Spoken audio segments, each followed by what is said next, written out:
Again, welcome to St. Mark. So glad that you're here as we continue our series entitled Fresh Start.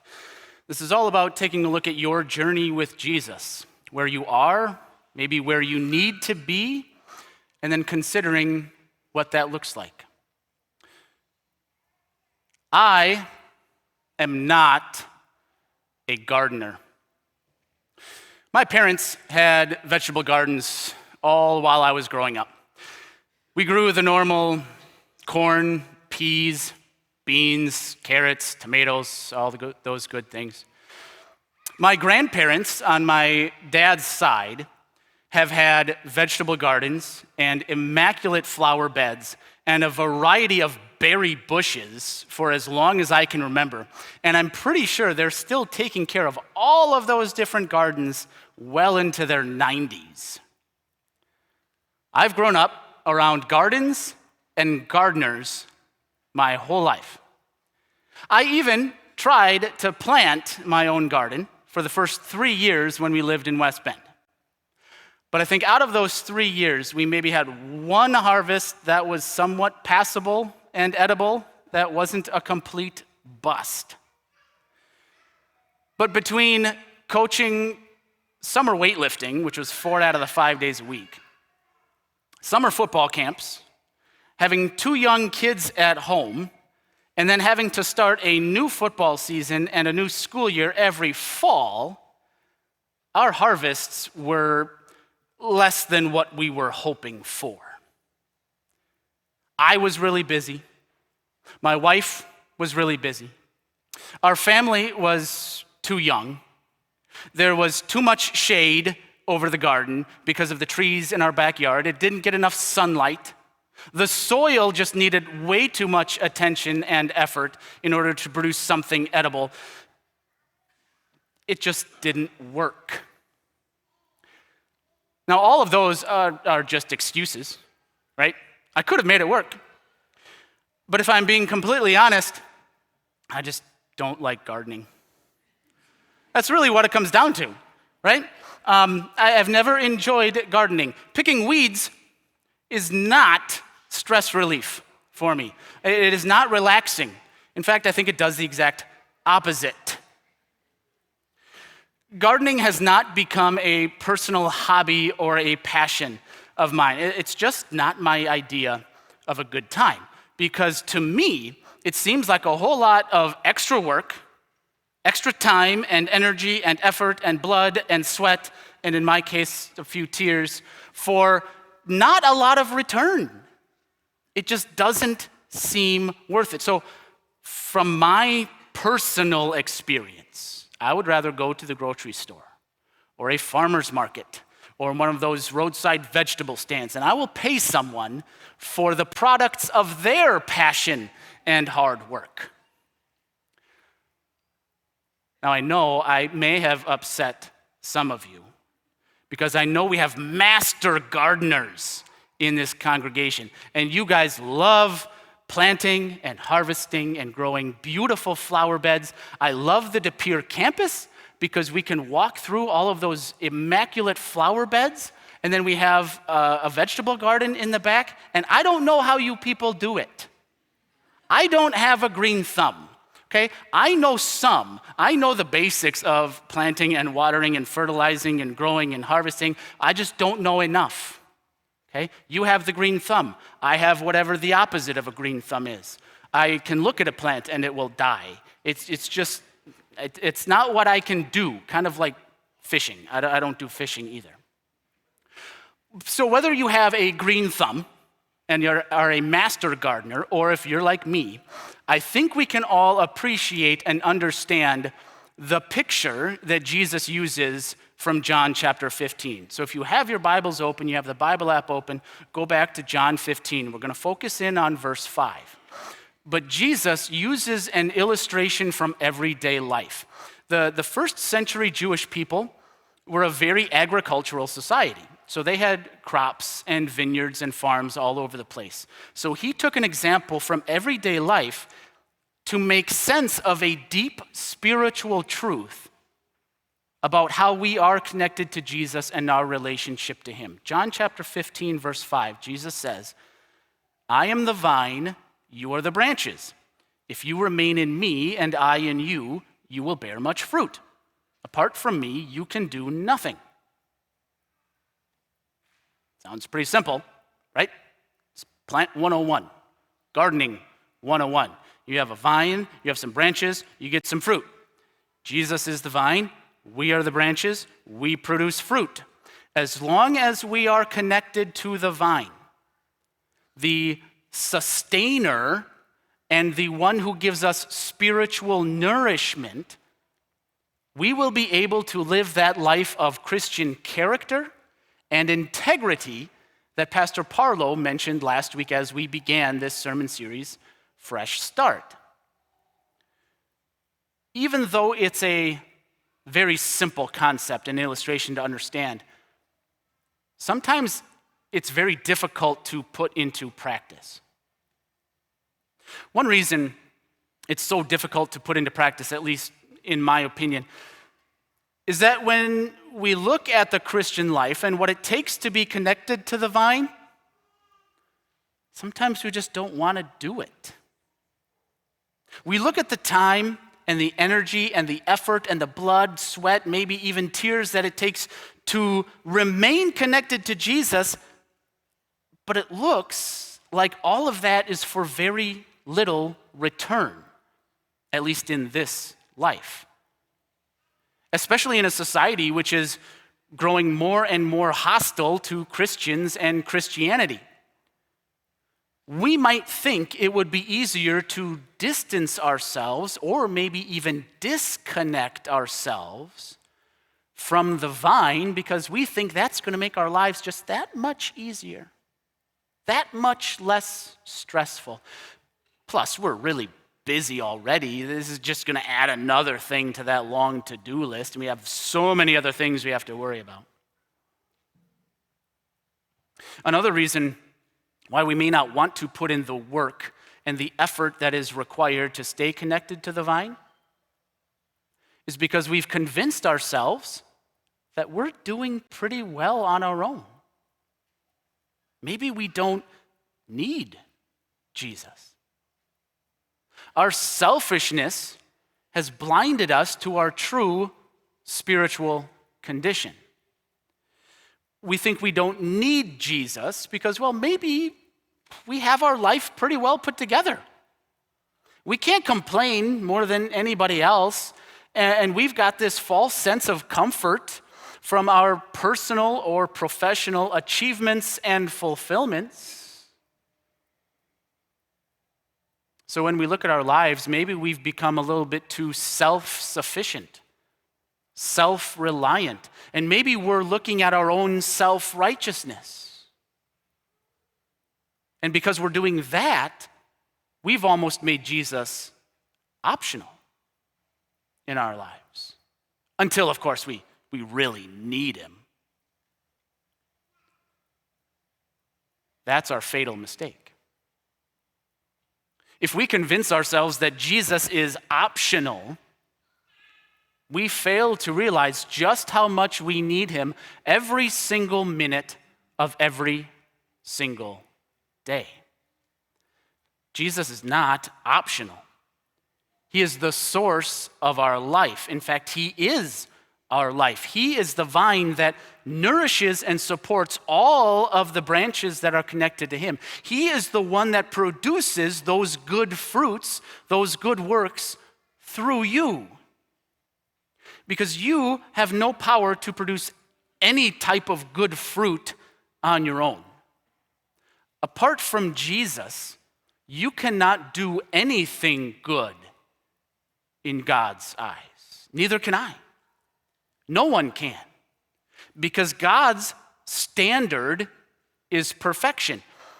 Even those things which we would consider good, or maybe that the world would consider good, philanthropy and volunteerism and service projects and charities and donations and all those good things, if they are done apart from Jesus, they're not good in God's eyes.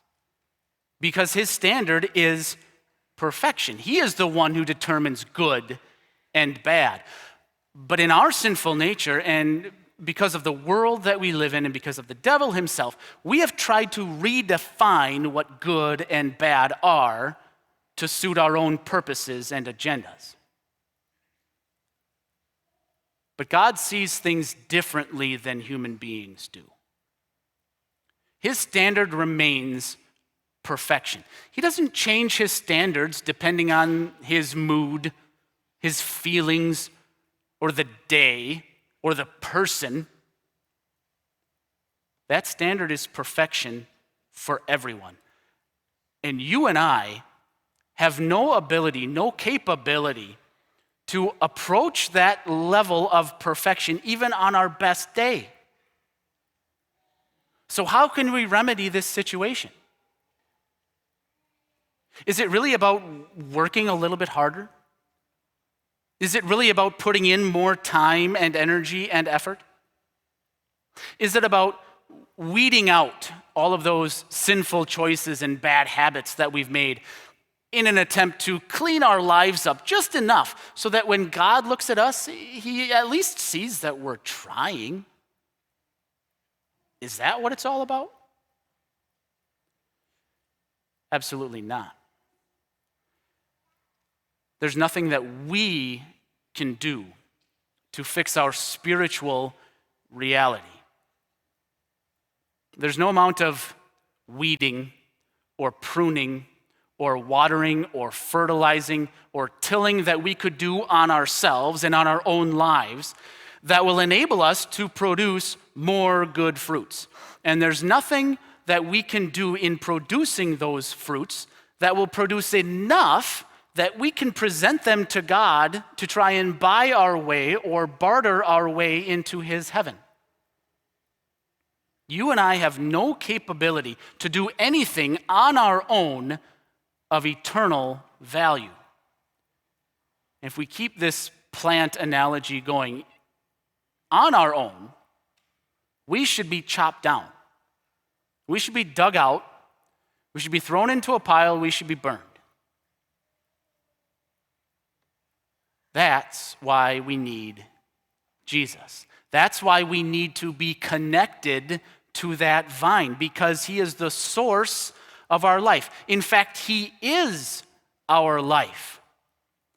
I am the way, the truth, and the life, he tells us. He doesn't try to sell you on his 7 proven habits to make your life better. He doesn't claim to have the secret to a happier, healthier you. You don't have to pay a monthly subscription to his streaming service so that you have access on demand to all of his seminars to make your life better or to live your best life. He is the vine. He is your life. Apart from him, you can do nothing, and you are nothing. If you had a tree in your front yard and you chopped off one of those branches and just let that branch stay in your front yard, what's going to happen? Eventually, the leaves are going to start to shrivel up. A few more days, they're going to get all crunchy and crispy and eventually fall off. It's not too long before that branch is completely dried out and completely dead. Then you just have a dead branch in your yard. What are you going to do with that? You're probably going to chop it up. You might use it for firewood. There's not a day that goes by when we do not need Jesus. We might pretend. We might fake it. We might work really, really hard on our own to get through. But the truth is, we wouldn't last a day without Jesus. We have to be connected to him because there's no such thing as working hard enough or being good enough in God's eyes. His standard is perfection, and it's perfection or nothing. James 2 verse 10 tells us, "For whoever keeps the whole law, yet stumbles at just one point, is guilty of breaking all of it." When you look at your life and you realize just how often you have stumbled and how often you have broken that standard of perfection, you have to admit that you need someone else to fix this for you. You need someone else to fix you. You need someone else to fix your relationship with God. Remember, John 15, verse 5, Jesus himself says, apart from me, you can do nothing. Apart from Jesus, we are dead. Pastor Paul Washer from Grace Community Church in Sun Valley, California, said it this way: we should never tell a man that he only needs to add Christ to make his life complete. He must be told that without Christ, he has no life. Jesus isn't just an accessory to your life when it feels good or looks good to be a Christian. He's not just an add-on when it's convenient for you. Jesus is not optional. He is our all. He is our life. Apart from Jesus, we are dead. But the good news is that through faith, we are connected to Jesus. And we do have life. We have his life. We have his resurrection. We have his perfection and his righteousness. We must be connected to Jesus. We must be connected to that vine if we are to have a living faith and to produce those good fruits. Jesus is the vine. He is our life. He is the pioneer. He is the perfecter. He is the author of our faith. He has come into this world that we might have life and have it to the full, not just now, but after now as well. He is the seed that produces more seeds and more branches and more fruits. Jesus is not optional. He is our all. He is our life. All of this means that if we are to have this fresh start, if we are to live that life of Christian character and integrity, we must be connected to Jesus. Then and only then will we produce those good fruits, those good works that follow from faith. And hopefully by now you understand that when we talk about producing good fruits, we're not talking about berries or cherries or tomatoes or whatever the case may be. We're talking about those good works that flow from faith. Jesus is the vine, we are the branches, we produce fruit. The only way branches can produce fruit is if they're connected to the vine. The only way branches are good and beneficial is if they produce fruit. So producing good works and producing those fruits are not optional in the lives of Jesus' followers. In fact, we are commanded to do good works. In Ephesians 2, verse 10, Paul tells us, we are God's handiwork, created in Christ Jesus to do good works, which God prepared in advance for us to do. We have been saved by God's grace through faith, not by our own deeds, not by our own works or energy or effort. And because we are saved by God's grace, we don't get to live however we want to live. We don't get to do whatever we want to do. God has designed each and every one of us individually to do certain good works that only you are designed to do. No one else can do them. And God expects you to love and serve your neighbor, putting that faith into action with those good works, those good fruits of faith. One of our St. Mark partners, Tad Schubring, I don't know if he's here, but I'm going to give him a shout out. He shared something on Facebook last week that I knew would be a perfect fit for this sermon. I was always told by my English teachers, and I have several teachers in my extended family, and I'm supposed to cite my sources, so I'm not going to take credit for this.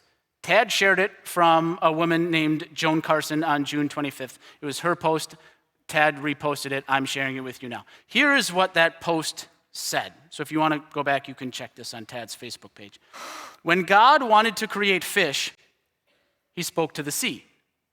When God wanted to create trees, he spoke to the earth. But when God wanted to create man, he turned to himself. Then God said, "Let us make man in our image and in our likeness." If you take the fish out of water, it will die. And when you remove a tree from the soil, it will also die. Likewise, when man is disconnected from God, he dies. God is our natural environment. We were created to live in his presence. We have to be connected to him because it is only in him that life exists. Let us stay connected to God. We recall that water without fish is still water, but fish without water is nothing.